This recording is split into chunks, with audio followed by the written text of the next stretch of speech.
Hello बच्चों, कैसे हैं आप। और मैं हूं मनीराज पटेल और आप देख रहे हैं टेकी बैंकर मनीराज चैनल को। दोस्तों, आज हम चैप्टर पढ़ेंगे साइंस का 4th चैप्टर, जो है materials, metals and non metals. इसके पहले हमने 3 चैप्टर पढ़ लिए हैं। अगर आपको उनको देखना है तो आप मेरे वीडियो में जाके उन सब चैप्टर्स को देख सकते हैं। मैं इसी वीडियो में आई बटन में उनका लिंक भी दे दूँगा, तो आप डायरेक्ट भी जाके देख सकते हैं। तो चलिए इस चैप्टर की बात करें, materials, metals and non metals. बच्चों देखो, क्या होता है कि सबसे पहले एक होता है एटम। बात समझना है, एटम जो है स्मॉल सब छोटी चीज़ जो होती है ना, उसको एटम बोलते हैं। जब एटम बहुत सारे मिल जाते हैं तो उनको एलिमेंट बोलते हैं, ठीक है। और जो है ये एलिमेंट पूरे वर्ल्ड में 94 से ज़्यादा एलिमेंट प्योर एलिमेंट्स नहीं हैं। अब इन्हीं एलिमेंट्स को 2 भागों में डिवाइड किया गया है। एक को बोलते हैं मेटल्स, एक को बोलते हैं नॉन मेटल्स, ठीक है।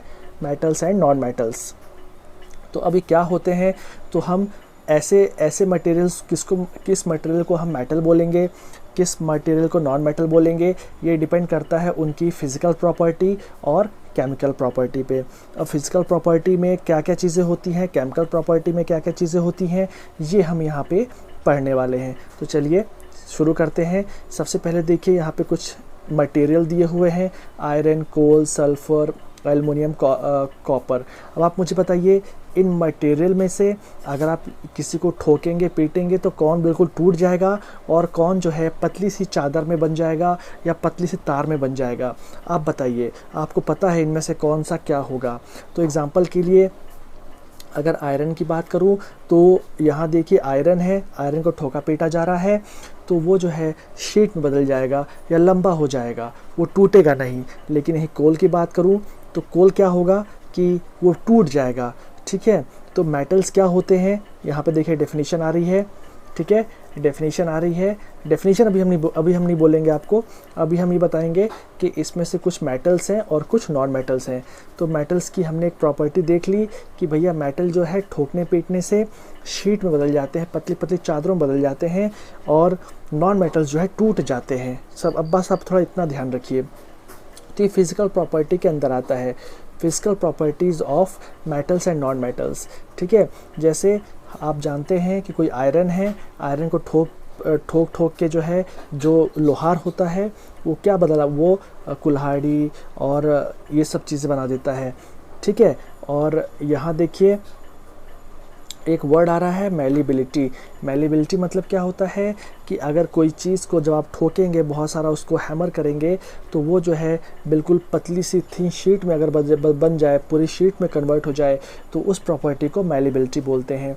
तो मैलिबिलिटी किसके अंदर होती है, मैलिबिलिटी मेटल्स के अंदर होती है, नॉन मेटल्स के अंदर मैलिबिलिटी नहीं होती है। तो ये एक वर्ड आपको नया पता चला, समझ में आ रहा है। और यहाँ देखिए, यहाँ पे कुछ चीज़ें दी हुई हैं, आप देखिए यहाँ पे कुछ चीज़ें हैं। अब आप बताइए, इसमें से जब अगर आप किसी को गर्म करेंगे, इनमें से किसी को गर्म करेंगे तो जल्दी गर्म कौन हो जाएगा और लेट में गर्म कौन होगा, आपको पता है ये चीज़। आयरन जैसे हो गया, वो जैसे गर्म करेंगे वैसे जल्दी गर्म हो जाएगा, तो गुड कंडक्टर है वो हीट का।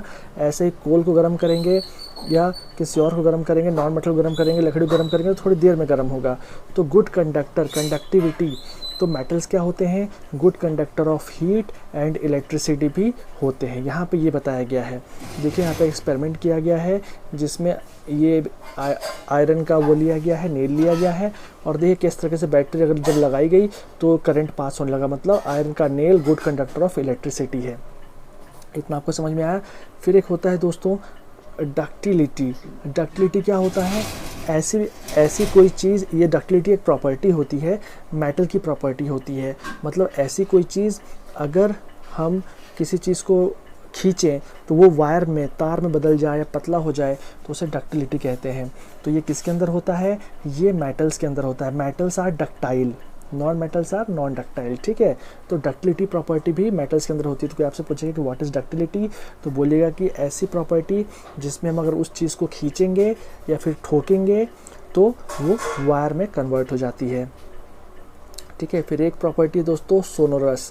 सोनोरस मतलब जैसे आप मंदिर जाते हैं तो मंदिर में क्या होता है, बेल्स होती हैं, आप उनको जैसे स्ट्राइक करते हैं तो उसमें से एक आवाज़ आती है, एक जो है आवाज़ आती है, तो उसको बोलते हैं सोनोरस, ठीक है। और वही अगर आप किसी लकड़ी में ठोकेंगे, किसी लकड़ी को पीटेंगे तो उसमें से वैसी आवाज़ नहीं आएगी। तो सोनोरस प्रॉपर्टी भी मेटल की प्रॉपर्टी होती है। अब यहाँ पे देखिए, यहाँ पे आपकी डेफिनेशन आने वाली है मेटल्स की और नॉन मेटल्स की। तो हमने देखा कि मेटल्स जो होते हैं जनरली हार्ड होते हैं, लस्ट्रस मतलब चमकीले होते हैं थोड़ा सा, ठीक है, उनमें शाइनिंग होती है। मैलेबल मतलब कि वो पतली पतली शीट में बदल जाते हैं। डक्टाइल मतलब कि वो वायर में बदल जाते हैं खींचने पे। सोनोरस मतलब उनके अंदर रिंगिंग की, ठोकने पे रिंग की आवाज़ आती है। Good conductor of heat and electricity होते हैं। तो ऐसे मटेरियल जिनके अंदर सारी प्रॉपर्टीज़ मिले उनको बोलते हैं मेटल, और ऐसे मटेरियल जिनके अंदर ये प्रॉपर्टीज़ ना मिले उनको बोलते हैं नॉन मेटल। बिल्कुल सिंपल है, समझ में आ रहा है। ये आपके एग्जाम में पूछेगा कि मेटल्स किसको बोलेंगे आप, नॉन मेटल्स किसको बोलेंगे। देखिए यहाँ मेटल्स हो गए और यहाँ नॉन मेटल। मेटल्स के एग्जाम्पल देखिए, एल्युमिनियम, कैल्शियम, ठीक है, कॉपर, आयरन, मैग्नीशियम, ये सब मेटल्स के एग्जांपल हो गए। और नॉन मेटल के एग्जांपल क्या होंगे, सल्फ़र, कार्बन, ऑक्सीजन, फॉस्फोरस, ये सब नॉन मेटल्स के एग्जांपल हो गए। ये भी आपसे एग्जाम में पूछेगा। अब दोस्तों यहाँ पे एक एक्सेप्शन मतलब कि देखो अपवाद जिसको बोलते हैं, सोडियम हो गया और पोटेशियम हो गया, ये क्या है, मेटल्स हैं। ये क्या है, मेटल्स हैं, ठीक है, लेकिन ये सॉफ्ट हैं। सोचो मेटल सॉफ्ट हो, ये जो है नाइफ से भी कट जाते हैं, चाकू से भी कट जाते हैं। और मरकरी जो है ये भी मेटल है, ठीक है, लेकिन देखो लिक्विड में होता है। ये पारा जिसको बोलते हैं लिक्विड में होता है, जबकि मेटल की प्रॉपर्टी ऐसी नहीं होती। तो ये लोग क्या है, एक्सेप्शन है। तो आपसे एग्जाम में पूछ सकते हैं ऐसे 3 मेटल्स के नाम बताइए जो एक्सेप्शनल हो, जो एक्सेप्शन वाले हो, तो आपको ये बताना है। समझ में आ रहा है। तो हमने फिजिकल प्रॉपर्टी देखी मेटल्स की और नॉन मेटल्स की। तो फिजिकल प्रॉपर्टी हमने क्या देखा, कंडक्टर ऑफ हीट और इलेक्ट्रिसिटी, फिर सोनोरस, फिर हमने क्या देखा, मैलेबिलिटी, डक्टिलिटी, ये सब हमने देखा। तो ये फिजिकल प्रॉपर्टीज़ हो गई। अब दोस्तों बात करते हैं अब केमिकल प्रॉपर्टीज़ ऑफ मेटल। ये देखिए, ये जो है केमिकल प्रॉपर्टीज़ ऑफ मेटल, इसके बारे में बात करेंगे। तो केमिकल प्रॉपर्टीज़ मतलब होता क्या है, मतलब देखिए फिजिकल प्रॉपर्टीज़ अपन ने देख ली मेटल नॉन मेटल की। अब हम केमिकल प्रॉपर्टीज़ देख रहे हैं। फिजिकल प्रॉपर्टीज़ मतलब अगर हम उनको जो है पुश करें, अगर हम उनको बीट करें, अगर हम उनको ठोके पीटे, तो क्या उनमें बदलाव होते हैं। कोई वायर में बदल जाता है, कोई जो है शीट बदल जाता है, किसी से आवाज़ आती है। तो ये सब प्रॉपर्टीज़ फिजिकल प्रॉपर्टीज़ कहलाती थी। लेकिन केमिकल प्रॉपर्टीज़ मतलब अगर हम उनको किसी से रिएक्ट करवाएं, पानी से, एयर से, और आपका बर्न करें, O2 से उनको रिएक्ट करवाएं, तो उनके अंदर क्या बदलाव आते हैं, उसे केमिकल प्रॉपर्टीज़ उनकी निकल के बाहर आती हैं। ठीक है, तो सबसे पहले हम पढ़ेंगे रिएक्शन विथ ऑक्सीजन। मतलब मेटल हो या नॉन मेटल हो, उनको अगर ऑक्सीजन के साथ रिएक्ट किया जाए तो उनके अंदर क्या बदलाव आते हैं। तो इसमें हम 2 चीज़ें देखेंगे। सबसे पहले आपको याद होगा कि आपने रस्टिंग ऑफ आयरन, आपने 7th में पढ़ा था, रस्टिंग ऑफ आयरन। तो आप बताइए आयरन रस्ट कैसे होता है, बताइए। तो अगर आप यहाँ देखेंगे तो यहाँ पे देखिए एक ये वाटर है, इसमें आयरन की रस्टिंग है वो, और वाटर को थोड़ा सा घोला गया, फिर इसको इसके यहाँ पे रखा गया और इसमें लिटमस पेपर डाला गया। तो ये जो रेड लिटमस पेपर है ये ब्लू में कन्वर्ट हो गया। किसमें, ब्लू में कन्वर्ट हो गया। तो इस एक्सपेरिमेंट से क्या समझ में आया आपको, ऐसे ही मैग्नीशियम के साथ हुआ था, आपको अगर याद होगा। तो जैसे आयरन के साथ हुआ है वैसे मैग्नीशियम के साथ भी ऐसा ही हुआ, रेड लिटमस पेपर ब्लू में कन्वर्ट हो गया। और आप जानते हैं रेड लिटमस पेपर ब्लू में कब कन्वर्ट होता है, जब जो भी सॉल्यूशन बना है वो बेसिक नेचर का हो। एसिडिक एंड बेसिक 2 नेचर होते हैं, आपको पता होगा ये। तो जब वो बेसिक नेचर का होता है तो ही रेड लिटमस पेपर ब्लू में कन्वर्ट होता है। ठीक है, अब यहाँ देखिए ये जो पहेली है ये थोड़ा सा कंफ्यूज्ड है। ये बोल रही है कि जैसे आयरन और मैग्नीशियम रेड लिटमस पेपर को ब्लू में कन्वर्ट कर देते हैं, तो क्या कॉपर भी ऐसे करता है। तो कॉपर भी ऐसे करता है। कॉपर जो है जब रिएक्ट करता है, ठीक है, कॉपर जब रिएक्ट करता है वाटर एंड ऑक्सीजन से, तो वो जो है एक कंपाउंड बनाता है, उसको बोलते हैं कॉपर हाइड्रोक्साइड बनाता है वो, और कॉपर कार्बोनेट बनाता है। तो जो ग्रीन मटेरियल, जो ग्रीन कलर का जो हो जाता है वो क्या होता है, वो मिक्सचर होता है copper hydroxide and copper carbonate का। तो जो कॉपर वेसल जो होती है, जो कॉपर के जो वेसल होते हैं, जो बर्तन होते हैं, अगर वो ग्रीन हो जाते हैं तो ग्रीन किसकी वजह से हुआ, वो copper hydroxide and copper carbonate की वजह से हुआ। ये पहेली का थोड़ा सा डाउट था तो वो वहाँ पे क्लियर किया गया। ठीक है, तो आपको क्या याद रखना है, कि अगर कोई मेटल है तो मेटल बेसिक नेचर का होता है। कौन से नेचर का होता है? बेसिक नेचर का होता है। और जो नॉन मेटल है वो कैसा होगा? एसिडिक नेचर का होगा। ठीक है, अब जैसे हमने अभी मेटल को देखो ऑक्सीजन के साथ रिएक्ट करवाया था, अब हम क्या करेंगे? नॉन मेटल को ऑक्सीजन के साथ रिएक्ट करवाएंगे। उसके लिए हम क्या करेंगे? सल्फ़र लेंगे। क्या लेंगे? सल्फ़र। और सल्फ़र को हम थोड़ा सा हीट करेंगे, नीचे से सल्फ़र को थोड़ा हीट करेंगे। और जब सल्फ़र थोड़ा सा हीट हो जाएगा, जब थोड़ा सा आग पकड़ लेगा, स्टार्ट बर्निंग, देखिए व्हेन सल्फ़र स्टार्ट बर्निंग, तो हम उसे ऐसे वेसल में डाल देंगे। ऐसा जो वेसल होता है इसमें हम डाल देंगे, इस वेसल में हम डाल देंगे। और डालने के बाद इसमें पानी थोड़ा डाल देंगे। तो सल्फ़र हमने हीट किया, फिर फटाक से इसके अंदर डाल दिया ताकि इसकी गैस बाहर ना निकले। और इसके अंदर हमने जो वाटर डाला और उस सॉल्यूशन को हमने यहाँ पे ले लिया, ऐसे जार में ले लिया। ठीक है, फिर हमने लिटमस पेपर टेस्ट किया तो हमको क्या मिला बच्चों? हमको जो है ब्लू लिटमस पेपर रेड हो गया। तो इससे क्या समझ में आया? इससे हमको यही समझ में आया कि जो नॉन मेटल्स होते हैं, जब वो वाटर के साथ रिएक्ट, ऑक्सीजन के साथ रिएक्ट करते हैं पहले, और फिर उसके साथ वाटर के साथ रिएक्ट करते हैं। देखो सल्फ़र था, सल्फ़र ने पहले ऑक्सीजन के साथ रिएक्ट करके क्या बनाया? Sulphur dioxide. और फिर हमने उसमें वाटर मिला दिया, तो वाटर के साथ रिएक्ट करके उसने बनाया सल्फ्यूरस एसिड। क्या बनाया बोलो? सल्फ्यूरस एसिड बनाया। किसने? वो सल्फ़र ने। तो सल्फ्यूरस एसिड जो होता है वो एसिडिक नेचर का होता है।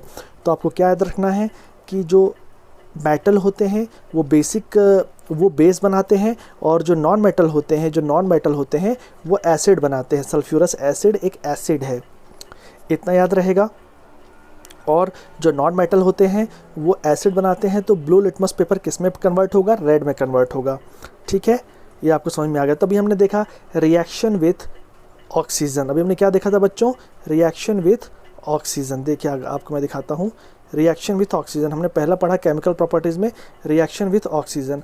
अब हम क्या पढ़ने वाले हैं बताइए? Reaction with water. Reaction with water दोनों का पढ़ेंगे हम, मेटल का भी पढ़ेंगे, नॉन मेटल का भी पढ़ेंगे। तो एक चीज़ आप समझ लीजिए, एक जो सोडियम करके चीज़ होती है, सोडियम जो एक मेटल होता है लेकिन बहुत रिएक्टिव होता है। ठीक है, ये ऑक्सीजन और वाटर दोनों के साथ बहुत ज़्यादा रिएक्शन करता है सोडियम। ठीक है, इसीलिए सोडियम को केरोसिन में रखा जाता है। केरोसिन जानते हैं ना, मिट्टी का तेल। मिट्टी के तेल में सोडियम को रखते हैं। सोडियम को हवा में नहीं रख सकते, क्यों? O2 के साथ रिएक्ट करके बहुत भयानक हो जाएगा। सोडियम को वाटर में भी नहीं रख सकते क्योंकि पानी के साथ भी बहुत भयानक रिएक्शन करता है। तो सोडियम को केरोसिन में रखते हैं, ये आपको थोड़ा सा ध्यान देना है। ठीक है, अब देखिए यहाँ पे उन्होंने एक एक्सपेरिमेंट बताया है। एक्सपेरिमेंट में क्या बताया है कि हम थोड़ा सा पानी ले लेंगे, 250 ml वाटर ले लेंगे, थोड़ा सा बिल्कुल चावल के दाने का सोडियम ले लेंगे, और जैसे ही डालेंगे वैसे देखिए क्या हुआ। ये देखिए कैसे आग पकड़ लिया या फिर कैसे गर्म हो गया वेसल। तो बहुत ज़्यादा रिएक्शन होता है, रिएक्शन विथ वाटर बहुत ज़्यादा होता है। ठीक है, आई होप आपको समझ में आ रहा होगा रिएक्शन विथ वाटर। तो सोडियम तो बहुत ज़्यादा रिएक्ट करता है, लेकिन जो नॉन मेटल्स लेकिन सोडियम ने तो बहुत ज़्यादा रिएक्शन किया पानी के साथ, लेकिन जो बाकी जो मेटल्स होते हैं वो पानी के साथ थोड़ा कम रिएक्ट करते हैं। सोडियम थोड़ा सा एक्सेप्शन है, पानी के साथ जो है मेटल्स कम रिएक्ट करते हैं, लेकिन सोडियम बहुत रिएक्ट करता है, वो एक एक्सेप्शन है। लेकिन जो अगर नॉन मेटल्स की बात करें तो नॉन मेटल्स जो है वो पानी के साथ जो है ज़्यादा रिएक्ट करते हैं। ठीक है, sorry, non metals do not react with water. Non metals जो है पानी के साथ रिएक्ट नहीं करते हैं। ठीक है, दो दे में be very reactive in air, लेकिन वो हवा के साथ बहुत रिएक्ट करते हैं। कौन? Non metals. इसीलिए आपने देखा होगा such non metals stored in water, इसलिए नॉन मेटल्स को पानी के अंदर रखा जाता है। पानी के अंदर रखने का कारण क्या है? उससे कम रिएक्ट करेंगे और O2 के साथ ज़्यादा रिएक्शन करते हैं। फॉर एग्जाम्पल फॉस्फोरस जो है ना, ये एक ऐसा नॉन मेटल है जो कि बहुत ज़्यादा रिएक्टिव होता है। ठीक है, ये आग पकड़ लेता है। ये जैसे आप इसको हवा में लाओगे तो ये आग पकड़ लेगा, इसमें आग लग जाएगी, इसलिए इसको पानी के साथ स्टोर किया जाता है। समझ में आया? तो हमने क्या क्या देखा? Reaction with water, reaction with oxygen. अब हम क्या देखने वाले हैं? रिएक्शन विथ, देखो बच्चों ये आपको एग्जाम में पूछेगा कि मेटल का रिएक्शन विथ वाटर से क्या होता है, नॉन मेटल का क्या होता है, और रिएक्शन विथ ऑक्सीजन से क्या होता है, ये सब आपसे पूछेगा। फिर हम बात करेंगे रिएक्शन विथ एसिड, और फिर हम इसके बाद बात करेंगे रिएक्शन विथ बेस। ठीक है। तो एसिड के साथ अगर अपन देखें तो इसके लिए देखो इन्होंने एक पूरा एक्सपेरिमेंट दिया है। इस एक्सपेरिमेंट में क्या किया, पहले इन्होंने एसिड लिया, जैसे एक लिया हाइड्रोक्लोरिक एसिड HCl, ठीक है, और एक लिया सल्फ्यूरिक एसिड, क्या लिया, सल्फ्यूरिक एसिड, ठीक है, 2 एसिड लिए। अब इन्होंने क्या किया कि कुछ मेटल्स और कुछ नॉन मेटल्स को इनके साथ जो है मिलाया, मेटल्स और नॉन मेटल्स को। तो इन्होंने क्या देखा कि बहुत थोड़ा अंतर आया। इन्होंने देखा कि जिस एसिड में मेटल को डाला गया और उस वेसल के ऊपर थोड़ा सा माचिस की तिली जला के लाएगी तो पुट से आवाज़ आई, देखिए पॉप की आवाज़ आई, देखिए पॉप की आवाज़ आई। तो जैसे जो एक वेसल था जिसमें सल्फ्यूर मान लीजिए HCl था, इसमें हमने क्या डाला, इसमें हमने मेटल को डाला और मेटल को डालने के बाद हमने यहाँ माचिस की तीली लाया हम यहाँ पे, तो पॉप से आवाज़ आई, पॉप की आवाज़ आई। क्यों? क्योंकि मेटल जब भी किसी एसिड के साथ रिएक्ट करता है तो क्या होता है बताओ, तो हाइड्रोजन गैस बनती है और हाइड्रोजन गैस बहुत ही ज्वलनशील होती है, एक्सप्लोजिव होती है। तो जैसे ही हम वहाँ माचिस की तीली ले जाएंगे तो पॉप की आवाज़ आती है। लेकिन नॉन मेटल के साथ ऐसा नहीं हुआ, नॉन मेटल के साथ ये सब नहीं हुआ। तो एसिड के साथ मेटल का बहुत अच्छा एक दिखा रिएक्शन, लेकिन नॉन मेटल का नहीं दिखा, ठीक है। जैसे अब देखिए लिखा है, you must have notice that copper does not react with dilute even on heating, ठीक है, ऐसा करके dilute HCl even on heating but it reacts with sulphuric acid. इसके बाद बात करें रिएक्शन विथ बेस। अब हम किसकी बात करेंगे बताओ, रिएक्शन विथ बेस की। तो जैसे एसिड की बात की वैसे बेस की बात करेंगे। तो यहाँ पे फिर वही उन्होंने किया कि उन्होंने पहले कुछ सॉल्यूशंस लिए, देखिए ये देखिए ऐसे पूरा सॉल्यूशंस बनाए। यहाँ पे जो है उन्होंने कुछ चीज़ें डाली हैं, देखिए क्या क्या डाला है। पहले वाले में क्या डाला है, ए में क्या डाला है, कॉपर सल्फेट, बी में कॉपर सल्फेट, सी में जिंक सल्फेट, डी में आयरन सल्फेट और ई में जिंक सल्फेट, ये सब इन्होंने यहाँ पे डाला था। उसके बाद क्या हुआ, पहले वाले बीकर में कॉपर सल्फेट में इन्होंने जिंक के ग्रैन्यूल्स डाले। देखिए कॉपर में, ये देखिए कॉपर में, एक मिनट, कॉपर में जिंक के ग्रैन्यूल्स डाले।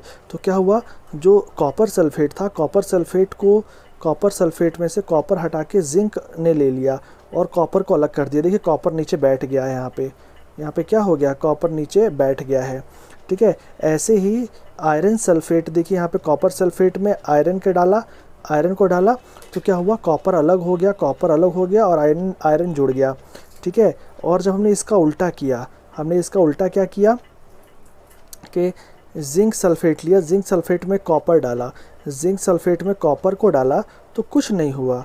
ऐसे ही देखिए यहाँ पे भी वही हुआ। तो इसका मतलब क्या हुआ बच्चों, इसका मतलब ये हुआ कि इस एक्सपेरिमेंट से क्या पता चलता है, इस एक्सपेरिमेंट से पता ये चलता है डिस्प्लेसमेंट रिएक्शन। डिस्प्लेसमेंट मतलब कि किसी भी कंपाउंड से अगर कोई ज़्यादा रिएक्टिव वाला कोई चीज़ उससे जोड़ दिया जाएगा तो वो कंपाउंड से जो कम रिएक्टिव वाला है वो हट जाएगा और ज़्यादा रिएक्टिव वाला उससे जुड़ जाता है। इसको डिस्प्लेसमेंट बोलता है, मतलब उसकी जगह कोई किसी और ने ले ली। जैसे अब देखिए copper sulphate and iron, copper sulphate और आयरन में क्या हुआ कि आयरन ने जगह ले ली, कॉपर सल्फेट और आयरन में क्या हुआ था, आयरन ने जगह ले ली कॉपर की, तो आयरन सल्फेट बन गया था, ठीक है।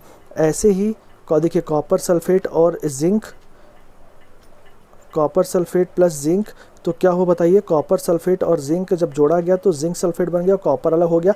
मतलब कॉपर कम रिएक्टिव है और जिंक ज़्यादा रिएक्टिव है। इससे यही समझ में आपको आ रहा होगा, कॉपर कम रिएक्टिव है, जिंक ज़्यादा रिएक्टिव है। और ये आपको समझ में आया। अब देखो यहाँ ये पहली पूछ भी रही है कि CDE में क्यों डिस्प्लेसमेंट नहीं हुआ, क्योंकि CDE में ऑलरेडी जो कंपाउंड बने थे वो स्ट्रॉन्ग वाले थे, तो हमने कमज़ोर वाले को डाला, हमने कॉपर को डाला उनके अंदर, तो कॉपर उनको नहीं हटा सका। तो कम रिएक्शन वाला ज़्यादा रिएक्शन वाले को नहीं हटा सकता उसके कंपाउंड से। जैसे होता है ना, कोई घर है अगर उसके अंदर कोई कमज़ोर रह रहा है तो जो मजबूत होता है वो उसको घर से निकलवा देता है, लेकिन जो कोई मजबूत अगर घर में रहेगा तो कमज़ोर निकालने की कोशिश करेगा तो वो नहीं निकाल पाएगा। समझ में आ रहा है। तो ये इसको बोलते हैं डिस्प्लेसमेंट। अब थोड़ा बात करें कि use of metals and non metals. तो आपको पता ही है मेटल्स के आपको यूज़ सारे पता है कि मेटल से हम जो है ऑटोमोबाइल, एरोप्लेन, जो भी बहुत सारी चीज़ें बनती हैं वो आपको मेटल की सब पता होगी। अब नॉन मेटल का आपको शायद नहीं पता होगा कि नॉन मेटल कहाँ का इस्तेमाल होता है। तो non metal is essential for our life which all living beings inhale during breathing. देखिए O2 वगैरह है, हम सांस लेते हैं तो वो सब नॉन मेटल है। नॉन मेटल जो है फर्टिलाइज़र वगैरह में काम आता है, तो पेड़ में उसकी ग्रोथ मिलती है। Non metal used in water purification process, ठीक है। और non metal used in a purple coloured solution which is applied on, जब कोई घाव वगैरह हो जाता है एंटीसेप्टिक में नॉन मेटल को इस्तेमाल करते हैं, non metals are used in crackers, जो पटाखे फूटते हैं उसमें नॉन मेटल्स इस्तेमाल करते हैं। तो नॉन मेटल्स के बहुत सारे जो है यूज़ हैं, वो आपने देखे भी होंगे। समझ में आ रहा है? नॉन मेटल्स के बहुत सारे यूज़ हैं। अब देखिए क्या पहली क्या बोलती है, बताइए। पहली बोलती है I heard that magnesium is found in plant, in what form is it found in them. और ये बूझो क्या बोलता है, the doctor reported iron deficiency in my body, where is iron in my body. तो देखो आयरन क्या हो गया, आयरन एक मेटल हो गया, मैग्नीशियम क्या हो गया, नॉन मेटल हो गया। तो ये सब अपनी बॉडी में हर प्रकार की चीज़ें मिलती हैं, ठीक है। आयरन की वजह से हमारी बॉडी में हीमोग्लोबिन बनता है।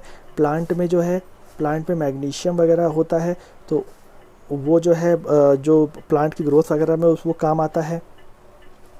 समझ रहे हैं? तो ये सब चीज़ें हैं। अब देखिए जैसे अब यहाँ पे कुछ चीज़ें आपको बताई हैं, जैसे मान लीजिए ये देखिए यहाँ पे सल्फर एलिमेंट की बात हो रही है, ये एलिमेंट की बात हो रही है। तो सल्फ़र एक एलिमेंट है। एलिमेंट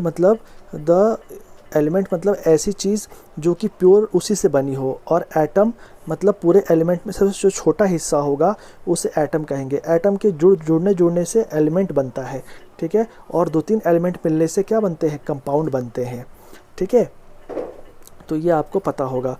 और देखिए इन्होंने कुछ और चीज़ बताई है, there are no more than 94 naturally occurring elements. 94 से ज़्यादा बिल्कुल नेचुरल एलिमेंट्स नहीं हैं। An important classification of element is in term of metal and non metal. Elements को हम generally metal and non metal में ही वो करते हैं। और एक चीज़ और होती है, मेटल नॉन मेटल के अलावा एक वर्ड और होता है बच्चों, उसको बोलते हैं मेटलॉइड। क्या बोलते हैं? मेटलॉइड। ये देखिए ये जो है ना मेटलॉइड है। मेटलॉइड मतलब ऐसे एलिमेंट्स जो कि दोनों की प्रॉपर्टी शो करें, मेटल की भी शो करें और नॉन मेटल की भी शो करें, उसको मेटलॉइड बोलते हैं। क्या बोलते हैं बताओ बच्चों? मेटलॉइड बोलते हैं। तो अब आप इस चीज़ को समझिए। देखिए हमने क्या पढ़ा, हमने पढ़ा कि एलिमेंट क्या होता है, एटम क्या होता है, फिर एलिमेंट मेटल, नॉन मेटल, फिर हमने उसकी प्रॉपर्टीज़ पढ़ी, physical properties, chemical properties. Physical में हमने कुछ वर्ड्स देखे, देखिए यहाँ देखिए हमने पढ़ा एटम, कंडक्टर, डिस्प्लेसमेंट, रिएक्शन हमने पढ़ी कि भैया जो स्ट्रॉन्ग वाला है वो वीक वाले को हटा के उससे जुड़ जाएगा। डक्टिलिटी, एलिमेंट्स, हार्डनेस, ठीक है, हार्डनेस हो गया। फिर अपन ने क्या पढ़ा बताइए? Malleability, metals, metalloids, non metals, sonorous, ये सब हमने वर्ड्स पढ़े। तो बच्चों ये वर्ड से आपके लिए बहुत इंपॉर्टेंट है। ये वर्ड से ही आपके क्वेश्चंस बनेंगे, ठीक है। और इस चैप्टर में वैसे क्वेश्चंस हैं, अगर आप बोलोगे तो मैं उन क्वेश्चंस को भी करवा दूंगा, लेकिन आपको कमेंट बॉक्स में बताना पड़ेगा कि वो आपको करवाना है कि आपको चाहिए कि नहीं चाहिए। और ये PDF जो है NCERT बुक का है और उनका कॉपीराइट है, ठीक है। लेकिन बस हम इसको एजुकेटिव पर्पस के लिए यूज़ कर रहे हैं। तो देखिए हमने सब कुछ पढ़ा, वाटर के साथ रिएक्शन में मेटल, नॉन मेटल क्या किस तरीके का शो करता है, ठीक है। और मेटल, नॉन मेटल के यूजेस क्या हैं। और हमने क्या पढ़ा बच्चों बताओ? और हमने डिस्प्लेसमेंट पढ़ा, रिएक्शन विथ बेस। हमने रिएक्शन विथ बेस में क्या पढ़ा है बताओ? रिएक्शन विथ बेस में वही पढ़ा है कि अगर मेटल बेस के साथ रिएक्ट करता है, ठीक है, तो और अगर उससे हाइड्रोजन निकलेगी तो भी पॉप की आवाज़ आती है। लेकिन नॉन मेटल का रिएक्शन बेस के साथ थोड़ा सा कॉम्प्लेक्स है, वहाँ भी आपको नहीं जाना है, ठीक है। तो मेटल जो है एसिड के साथ रिएक्ट कर लेता है, मेटल जो है बेस के साथ भी रिएक्ट कर लेता है। ये आपको समझ में आना चाहिए। समझ में आ रहा है। और बता दूं मैं आपको, तो ये एक्सपेरिमेंट्स देखिए, एक्सपेरिमेंट सब बताया है, red litmus paper, blue litmus paper. तो आई होप ये चैप्टर आपको थोड़ा सा समझ में आया होगा। और अगर आपका क्लास छूटा है कहीं तो आप इसको जो है पढ़ सकते हैं, देख सकते हैं, ठीक है। और इससे क्वेश्चंस लगाइएगा, और जो भी आपको डाउट उसमें लगे तो आप मुझसे कमेंट बॉक्स में पूछिएगा। तो चलिए फिर से हम ऐसी ही अगली वीडियो में मिलेंगे चैप्टर 5 के साथ। तब तक के लिए अपना ध्यान रखिए और अच्छे से पढ़ाई करते रहिए।